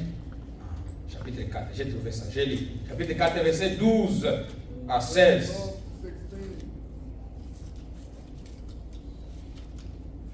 Bien-aimés, ne soyez pas surpris comme d'une chose étrange qui vous arrive de la fournaise qui est au milieu de vous pour vous éprouver. Réjouissez-vous, au contraire, de la part que vous avez au... Je reprends. Réjouissez-vous, au contraire, de la part que vous avez aux souffrances de Christ, afin que vous soyez aussi dans la joie et dans l'allégresse lorsque sa gloire apparaîtra. Il ne faut pas seulement se réjouir que tu es dans la joie, mais dans la souffrance. Accepter de souffrir pour Christ. Na katika mateso ukubali Parce kuteseka que sababu ya l'évangile Kristo. que nous prêchons, Sababu injili ambayo tunahubiri c'est l'évangile de la croix. ni injili ya msalaba. C'est l'évangile de la croix. Ni injili ya msalaba. Si tu ne crois pas à la croix, Kama uamini msalaba, ne venez pas écouter l'évangile. usikuja hapa kusikiza injili. Si vous êtes outragés pour le nom de Christ, vous êtes heureux. On vous a outragé, on vous a injurié à cause de Christ. Walitukana sababu ya Kristo. Frère, il faut sacrifier quelque chose pour Christ. Inatakiwa kuacha kitu sababu ya Kristo. Sacrifier les mini-jupes Uache sketi fupi fupi pour Christ. sababu ya Kristo. Les sœurs, sacrifier les pantalons Wadada mwache mapantalo pour Christ. sababu ya Kristo. Des jupes qui arrivent ici, il faut sacrifier. Sketi ambazo zinafika kwenye magoti natakiwa kuziacha. Des frères avec des pantalons collants. Wandugu na suruali za kubana. Hier, je regardais une vidéo Jana niliona video dans ces messages, c'est dans les messages. katika ujumbe. Un frère porte un pantalon, presque tout nu, tout le monde le voit, tout, presque tout. Ndugu J'ai anavaa suruali. même Niliita. appelé. Niliita. Les frères, j'ai dit, frère, il faut exhorter les frères. Frère, vous devez aussi vous habiller décemment. Natakiwa Pas des pantalons qui vous collent. Qui Sio collent. kuanza Vous kuwashika. marchez, vous avez des pantalons. Frère, pourquoi ça? Ndugu, On kwa peut nini? seulement dire, c'est bon, vous le frère Na aussi. nyie wa ndugu pia. Des tricots très collants. Vous venez avec des tricots comme ça. Nguo ya kuwashika sana. Il faut s'habiller avec décence. Inatakiwa Ça, kuvaa. c'est la vizuri. maison de Dieu. Hii ni nyumba ya Mungu. Ça, c'est la maison de Dieu. Hii ni nyumba ya Mungu. Vous ne venez pas de boxeurs. Nyinyi sio wacheza ngumi. Vous ne venez pas ici pour nous montrer que vous avez les... Hein? Kutuonesha kama mko na. Non. Hapana. Les frères, habillez-vous très bien. Mvae vizuri. Dans le respect de la parole de Dieu. Katika heshima ya neno Pas la seulement Mungu. les sœurs, les sœurs. Et les frères, j'ai vu ça, j'ai vu. Na nyie wa ndugu. C'était très honteux. Ilikuwa ni vitu vya haya. Je me suis dit, oh mon Dieu. Nikasema Quelle génération. hii ni kizazi. Et les gens n'ont même pas le Saint-Esprit pour leur dire que la manière dont tu es habillé, Watu hawana hata Roho c'est pas bon. Mtakatifu kuambia Nous devons nous kuvaa. habiller. Nous sommes des honorables. Sisi ni waheshimiwa. Habillez-nous comme des honorables. Tuvae kama waheshimiwa. Pas comme de karaté. Sio Des kama karatékas, wacheza- des boxeurs. Hein? Vous venez seulement ici comme un monsieur seulement qui vient avec des pantalons qui descendent comme ça. Sura ambazo zinamwaga chini. Il faut être respectable. Natakiwa kuvaa vizuri. Les cheveux, ça doit aussi honorer. Il faut les sacrifier. Hata nywele pia nayo Que inatakiwa. les sœurs sacrifient les cheveux, les frères aussi. Sacrifiez tout. Mwache Ce qui ne vyote. peut pas honorer Dieu, les sacrifier. Kama haimtukuzi Mungu kuiacha. Mais quand vous l'aimez, non, mes cheveux, non, non, non. Kama mnataka nywele zenu hapana kwa Touchez sur autre chose. gusa kitu kingine. Ne touchez pas sur mes cheveux. Usiguse nywele zako. Tu n'es pas dit. Au kusema Tu n'es pas dit. kamilifu. Haustahili. Haustahili. Tu n'es pas dit de suivre Jésus. Haustahili kumfuata Yesu. Tu n'es pas digne. Haustahili. Il faut les sacrifier. Natakiwa kujitolea. Si vous êtes outragés, les noms de Christ, vous êtes heureux parce que l'Esprit de gloire, l'Esprit de Dieu repose sur vous. Amen. Que nul de vous, en effet, ne souffre comme meurtrier, ou voleur, ou malfaiteur, ou comme s'ingérant dans les affaires d'autrui. Frère, s'ingérer, Kujiingiza il ne faut pas toujours se gérer dans les affaires. Usijiingize katika mambo ya watu. Moi j'ai toujours dit aux gens, Mimi nawaambia watu, si tu ne veux pas que je connaisse ces affaires, cache. kama hutaki nijue mambo yako. Et je ne vais pas sonder. Pourquoi sonder? Uliza. Sonder la vie de quelqu'un, ça ne te regarde pas. Uliza maisha yako. Limite-toi dans ta vie. Jisimamishe Et arrête-toi là. Na usimame. Oh, il gagne comme ça, il fait pas ta vie. Qu'est-ce t'importe? Inakuhusu nini? Il ne faut pas vouloir se gérer. Usijiingize tu. Dans les affaires qui ne te concernent pas, n'entrez pas. Vitu ambavyo kuhusu usiingie. Ils sont en train de parler. Wako wanaongea. J'aime savoir de quoi ils parlent. Nataka nijue anaongea nini. Inakuhusu. Est-ce que ça te regarde? Inakuangalia. Ils parlent dans leur langue, ils parlent. Non. Wanaongea katika lugha yao, wanaongea nini? Évitez ça. Ogopa hiyo. Il faut souffrir. Mais si quelqu'un souffre comme chrétien, qu'il en ait point honte, que plutôt il glorifie Dieu à cause de ses noms. Souffrir comme des chrétiens. Teseka kama Mkristo. Lisons encore. Tusome tena. 1 Pierre, le même 1 Pierre, chapitre 2. Petro wa kwanza sura mstari wa Verset 20. Sura ya pili mstari wa 20. 1 Pierre, chapitre 2, verset 20. En effet, quelle gloire y a-t-il à supporter des mauvais traitements? On vous traite mal.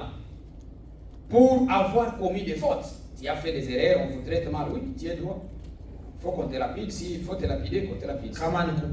Si tu as volé, et la loi t'arrête, qu'est-ce que tu veux que je... Mais si vous supportez la souffrance, lorsque vous faites c'est bien, lorsque vous faites ce qui est bien, je reprends. Mais si vous supportez la souffrance, lorsque vous faites ce qui est bien, c'est une grâce devant Dieu. Il faut vivre une vie, même si les gens vous calomnient, oh, tu es ceci, tu es ceci, tu as mal fait, mais si tu connais que tu fais le bien, ça c'est une grâce. Et c'est cela à cause que vous avez été, et c'est à cela que vous avez été appelés. Parce que Christ aussi a souffert pour vous. Vous laissant un exemple. Afin que vous suiviez ses traces. Christ a souffert. Nous devons aussi souffrir. Et si vous ne voulez pas souffrir, lisons pour un peu rapide. 1 Timothée. 2 Timothée 1, 8. 2 Timothée 1, 8.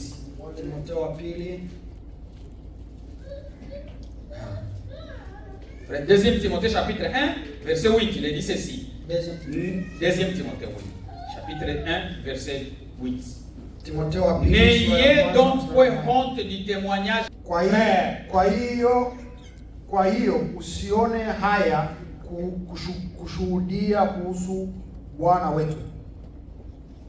Ni de moi son serviteur. Hata mimi mtumishi wake.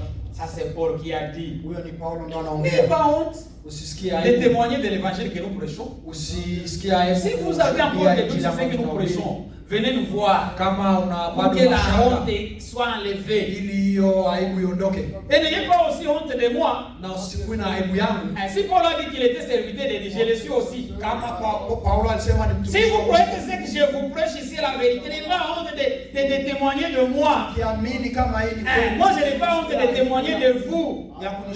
N'ayez pas honte de témoigner de l'évangile, ni de moi, son serviteur. Paul, je le dis aussi, ni de moi, son serviteur. Je suis aussi le serviteur de Dieu. N'ayez pas honte. Moi, son prisonnier. Mais, souffrez avec moi pour l'évangile. Par la puissance de Dieu. Il faut souffrir pour l'évangile. Même si les choses ne marchent pas très bien, venez. Même si vous avez des difficultés. Lisons le dernier verset.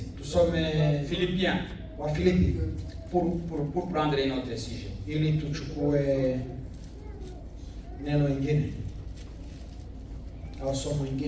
Philippiens.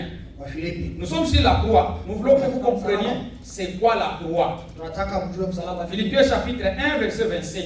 Msalaba wa Filipi sura ya kwanza verset 27. mstari wa 27.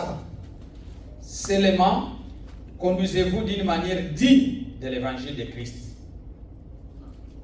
D'une manière digne. Katika mwenendo mzuri de l'évangile de Christ. Wa injili ya Bwana. Afin que ili kwamba soit que je vienne vous voir, ili nikija kuwaona, soit que je reste absent, hata kama siko, j'entende dire de vous, nisikie kusema kwenu, que vous demeurez ferme, munasimamia kabisa kabisa dans un même esprit, katika ile roho moja moja, combattant d'une même âme, kupiganisha nafsi moja, kupigania kwa nafsi moja, pour la foi de l'évangile, kwa sababu ya imani ya neno, sans vous laisser aucunement effrayer par les adversaires, bila kubaki na wasiwasi au mashaka ya wadui, ce qui est pour eux une épreuve de perdition, ambayo iko kwao kama njia alama ya kupotea, mais pour vous de salut, lakini kwenu ni wokovu. Et cela de part de Dieu, et cela de la part de Dieu, na hiyo ni kwa ngambo ya car il vous a été fait la grâce, kwa maana aliwafanyia neema par rapport à Christ, kwa sababu ya kwa non seulement de croire en lui, sio tu kwamba kuamini ndani yake, mais encore de souffrir pour lui, ili lakini tena kuteseka sababu yake. Ndugu, nous ne sommes pas là pour seulement croire, sio tu sababu ya kuamini. Ah frère, moi je crois, non. Mimi ndugu naamini. Tu dois aussi souffrir pour lui. Unatakiwa pia kuteseka sababu. C'est-à-dire la croix, c'est la souffrance que tu portes, mateso ambayo unachukua sababu ya Kristo. C'est une honte ni aibu que tu acceptes à cause de Christ. Sababu ya Kristo. On t'injurie wanakutukana à cause de Christ. Sababu ya Kristo. Comme la sœur a remercié le Seigneur le jeudi. Kama dada j'ai aimé ce Swahili. Nilifurahi Kiswahili chake. Et frère Yenga nous a aussi aidé à bien l'interpréter. Na ndugu Yenga alitusaidia kuitafsiri vizuri. Ninajivunia wokovu. Je m'en suis fier. Najivunia wokovu. Mungu abariki dama. C'était bien. C'était bien. Ninajivunia, je m'en suis fier de mon salut. Najivunia. Même si les enfants à l'école, hata kama watoto, pourquoi toi tu gardes les cheveux comme ça? Je m'en suis fier. Je suis fier, je suis chrétien, je suis sauvé. Il faut être fier du salut. Kujisikia raha vous n'êtes pas fier? Au jisikie raha. On va vous envoyer auprès de la sœur Maoa. Tutawapeleka kwa dada Maoa pour qu'elle vous explique c'est quoi. Awaambie ni nini. Je crois que cela est venu d'une profondeur. Nafikiri hiyo ce n'est pas un mot léger. Sio neno ya. Elle a sélectionné les paroles. Sio tu neno. Elle a choisi ça dans les dictionnaires. Alitafuta hiyo dans les dictionnaires de Dieu. Katika kamusi ya Mungu. Et elle connaît ce qu'elle dit. Alijua nini alikuwa anaongea. J'allais même vous dire son histoire mais on ne sait pas le moment. Sitawaambia lakini najua. Il faut être fier. Inatakiwa kuwa même vous qui êtes à l'université, manifestez la vie chrétienne. Oneshe maisha. Montrez que vous êtes chrétien. Onesha kama wewe ni Mkristo. Les garçons de cheveux comme ça, vous tous comme ça. Vous n'êtes pas fiers, vous n'êtes pas chrétiens. Même si vous venez ici, si on vous a baptisé. Vous voulez toujours vous porter. C'est à l'école, on m'oblige. Tu n'es pas fier de ton salut. Oh, le travail, on m'oblige de porter comme ça. On va t'amener auprès des musulmans. On ne doit pas t'amener sinon. On va seulement t'amener auprès des musulmans. Parce que les musulmans, même si tu veux quoi, ils n'acceptent pas. Vous vous amenez auprès des catholiques, les sœurs catholiques, ils vont vous apprendre. Wadada wa Katolika wale wasee. Elle connaît comment s'habiller. Wanajua gisi gani kuvaa. Ce n'est pas seulement je crois, non, il faut aussi souffrir. Il faut avoir quelque chose que tu as sacrifié. You have to sacrifice something in your life. Quelque chose. C'est ça la croix que tu portes. J'ai vu comme ça juste à cause de ça. Peut-être ta femme a des difficultés. Tu supportes ça. Je suis fier de ma femme. Même si elle a des malaises, des problèmes, des quoi, j'en suis fier. Je suis fier de mes enfants. Je suis fier de Christ qui m'a sauvé. Et nous fiers de notre salut. C'est ça le terme, frère. C'est un terme qui est au courant. C'est une nouvelle. C'est encore au top. Et comme on a pris les Maduro, si vous ouvrez la télévision, vous verrez toujours les news. C'est le président Maduro et les Américains. Et nous ici, dans notre royaume, c'est quoi? Je m'en suis fier de mon salut. C'est ça notre nouvelle. I'm so proud of my salvation. Guys, be proud of your salvation. Feel proud. I'm happy. I'm a Christian. I'm different. Niko tofauti. T'habilles avec des sens. Unajivika. Je suis chrétien. Mimi ni Mkristo. C'est ça la croix à porter. Huo ndo msalaba wa kubeba. Alors là, la croix, Sasa pale msalabani, il y avait une autre chose. kulikuwa kitu kingine. On va les lire. Tutaisoma. Tendons vers la fin. Lisons. Lèvons-nous. Tusimame. Lèvons-nous pendant qu'on lit cette écriture. Frère Inga, tu vas nous lire ça en Swahili. Ni Yohana Chapitre 19. Sura ya 19.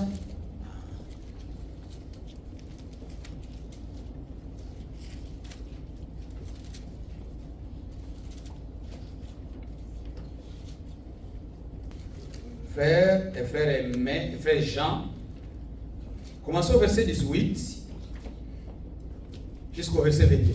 Ni kuanzia sura ya 10. Jean chapitre 19 verset 18 à 22. Yohana 19 mstari wa 18 mpaka 22. C'est là qu'il fut crucifié et des autres avec lui. Oui. Un de chaque côté et Jésus au milieu. Pilate fit une inscription qu'il plaça sur la croix et qui était ainsi conçue. Jésus de Nazareth. On va lire cette inscription parce que le lieu où Jésus fut crucifié était près de la ville. Il était en hébreu, en grec et en latin. Les principaux sacrificateurs des Juifs dirent à Pilate, n'écris pas roi des Juifs, mais écrit qu'il a dit, je suis roi des Juifs. Pilate répondit, ce que j'ai écrit, je l'ai écrit. Amen. C'est bien. Frère Inga, lisez pour nous en Swahili. J'aime ça comme c'est faux. 19. Wakamsulubisha huko, Ndio. na wengine wawili pamoja naye, mmoja huku mmoja huku, na Yesu katikati. Naye Pilato akaandika anwani, akaweka juu ya msalaba, imeandikwa Yesu Mnazareti, mfalme wa Wayahudi. Basi anwani hiyo walisoma wengi katika Wayahudi, maana mahali pale aliposulubiwa Yesu walikuwa karibu na mji. Nayo iliandikwa kwa Kiebrania na Kirumi na Kiunani.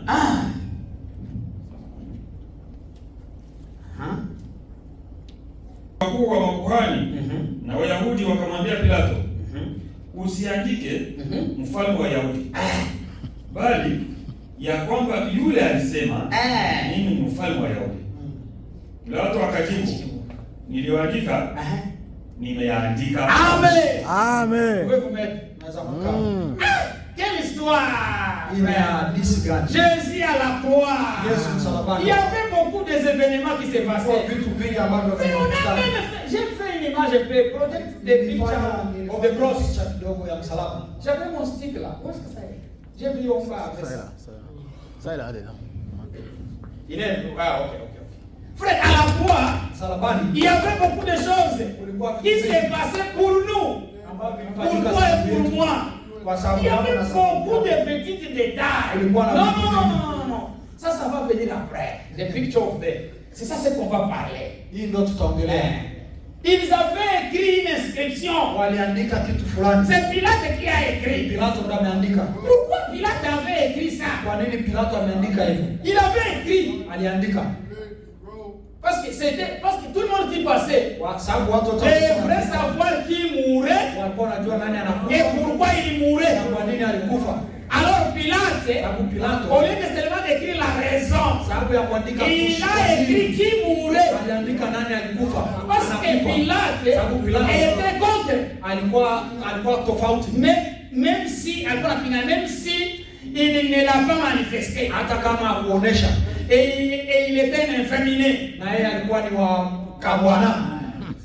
Je ne sais pas comment le dire dans le Swahili très bien.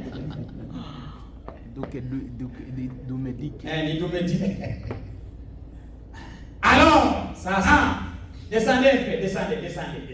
Ah, c'est ça. Ça c'était sur la croix.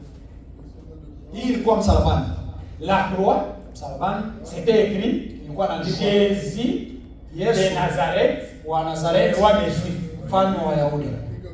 Pour dire que Inamaanisha quand les gens passent, watu wakipita ils savent qui est Thibaut. walikuwa wanajua nani ambao wanataka kumwona. Les Juifs ont tué le roi. Wayahudi walikuwa mfalme Je wao. me demande pourquoi les sacrificateurs étaient venus réclamer. Ils ont dit non, n'écris pas Jésus de Nazareth, roi des Juifs. Écrivez celui-ci se faisait appeler roi des Juifs. Il ne devrait pas briser les Écritures. Il faudrait que ça soit ainsi. Pilate a dit, c'est que j'ai écrit. Je l'ai écrit. Je ne changerai jamais parce que ça accomplit les Écritures.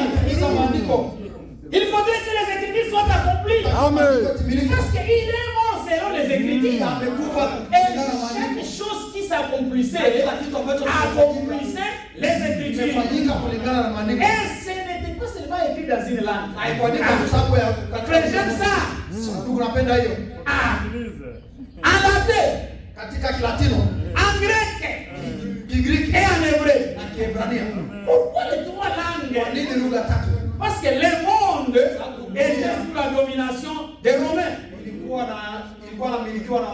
Et les Romains parlaient latin. C'était la langue administrative. Mais parce que le monde entier était avant dans les dominations des Grecs. La langue grecque dominait. Et Dieu voulait que tout le monde le sache. Que ça ne soit pas un secret. Les Hébreux aussi, en les lisant, qu'ils voient. On a tué notre Dieu. Parce que les Hébreux, les Juifs, s'ils sont allés là, ce n'était pas à cause des mots. Mais la manière dont c'est écrit en hébreu. Jetez-nous ça, l'inscription. Vous voyez comment c'était écrit en hébreu. C'était terrible. Ça a bouleversé toute la communauté juive. Parce qu'ils étaient accusés qu'ils avaient tué leur Messie. C'est ça. C'était écrit en hébreu. Il y a quelqu'un qui m'a dit, oh, votre Bible, il faut qu'on enlève le mot Jésus, qu'on aimait Yahshua. Frère, même à la croix, il y avait trois langues. C'est ici. Ici, ça c'est comme ça qu'on l'écrivait en latin. Ça c'est comme L, c'est comme I. Parce qu'en latin et en hébreu, ils n'ont pas la lettre, ils n'avaient pas la lettre Y. Et l'hébreu n'a pas G. Nous parlons de Jésus. J'ai suivi un jour Benjamin. Il a corrigé quelqu'un. Il a dit mon nom, ce n'est pas Benjamin. Parce qu'en hébreu, il n'y a pas G. Il y a seulement Y. Mon nom, c'est Benjamin. Parce que la lettre G n'existe pas en hébreu.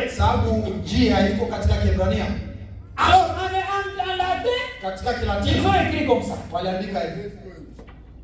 En grec, c'est les sous Nazaroyas.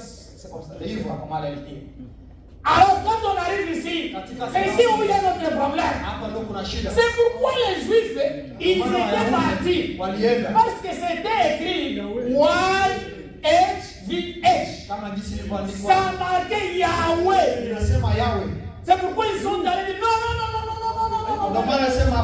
non, changez.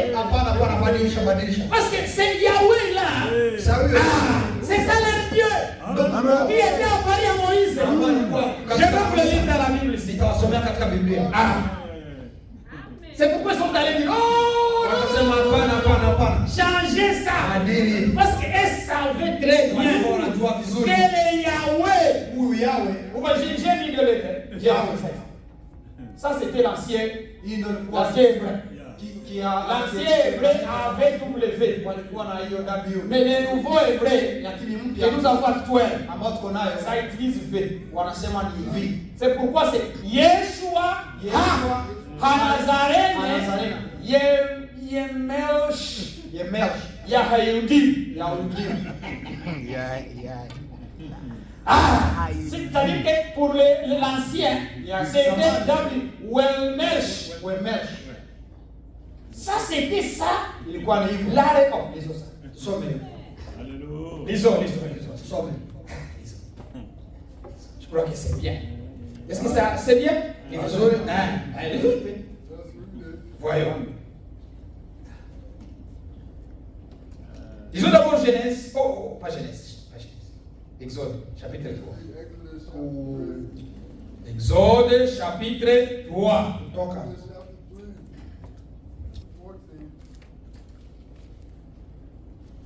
Lisez pour nous, frères. J'ai aussi la Bible hébraïque. Il y a les frères de Montgomery m'ont donné ça. Ma femme m'avait acheté cette Bible, mais je ne l'utilisais pas. Mais quand je lisais, quand je vérifie, je dis, il faut que je lise d'abord cette Bible. Ça c'est King James New Translation. Ça c'est la nouvelle interprétation de New King James avec le bon anglais. Pas avec des vies, stuff comme ça. Non, il n'y en a pas. Lisez, frère. Verset 13 à 14. Moïse dit Exode, à Dieu, chapitre 3. J'irai donc vers les enfants d'Israël et je leur dirai, Oui. le Dieu de vos pères m'envoie vers vous. Mais s'ils me demandent quel est son nom, que leur répondrai-je? Dieu dit à Moïse, je suis celui qui suis. Et il ajouta, Pas je suis celui qui sera, c'est celui qui suit. c'est ainsi que tu répondras aux enfants d'Israël. Celui qui s'appelle Jésus m'a envoyé vers vous. Amen. Verset chapitre 6. Chapitre 6, verset 2 à 3. Jonathan, come here. Come and read for us in English. Dieu parla encore à Moïse et lui dit, je suis l'Éternel. Je suis apparu à Abraham, à Isaac. Je n'ai pas été connu d'eux sous mon nom, l'Éternel. Non. Ça ne devrait pas être interprété comme ça. C'est ça nos interprétations. Ils ont mal interprété. C'est pas le mot éternel. Laissez-moi vous lire l'hébreu. Laissez-moi aussi vous lire ce que dit King James. Lisez, ça c'est en anglais. Pas votre ça, non, ça c'est Old King James, non, ça n'a pas les vrais mots. Lisez ici. Non, c'est ça. Le microphone, oui, lisez. Chapitre 6, 2, 3. And God spoke to Moses and said to him, I am the Lord. I appeared to Abraham, to Isaac, and to Jacob as God Almighty, but by my name, Lord, I was not known to them.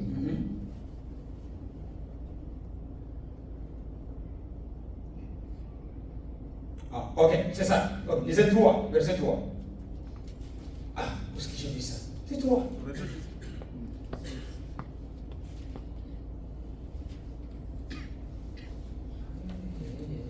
Chapitre 6, j'ai dit ça.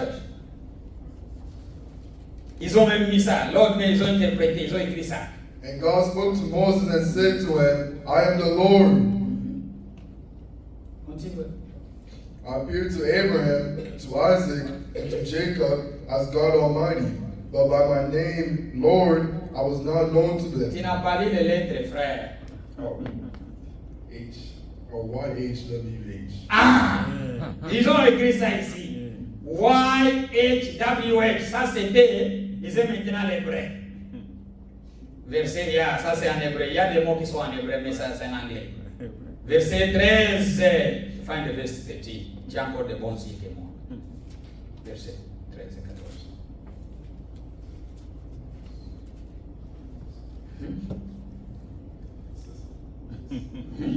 Moshe, yeah. Moshe said to God, Look, when I appear before the people of Israel and say to them, The God of your ancestors has sent me to you, and they ask me, What is his name? What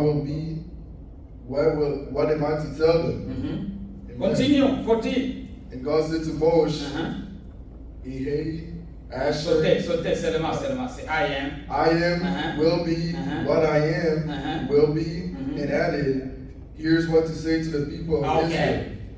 Écoutez maintenant verset 6. C'est là où il y a la réponse 6, 3. Ça c'est 6, 2. God spoke to Moshe and said to him, I'm Adonai. Adonai, yeah. I'm Adonai. I appeared to Abraham, Yitzchak, and Yaakov, Esli, as Eshai. Although I did not make myself known to them. Ok. Lisez maintenant ici. Il y a un commentaire ici.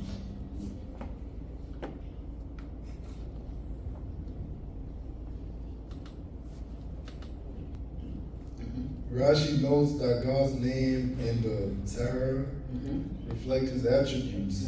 The amazing miracle working of God, YHVH, was not as clearly made known to the generation of Abraham, Yitzchak, and Yaakov, as it was to Moshe's generation. They did not experience the miracles that Moshe and his generation. Ok. La manière dont ceci est écrit, Jinsi hivi vimeandikwa dans l'hébreu, katika Kiebrania, les noms que Dieu avait donnés à Moïse, jina ambao Mungu alipatia Musa n'a pas de voyelle. haina herufi. C'est peut-être Herufi za sauti. pas de voyelle. Herufi za sauti. Et comme ça n'avait pas de voyelle, Jinsi ya kuwa na herufi za c'est sauti. pourquoi on l'appelle Yehovah. Ndio maana walikuwa wanamuita Yehova. Excusez. Samahani. Yehovah. Ndio maana walikuwa wanamuita Yehova. YHVH.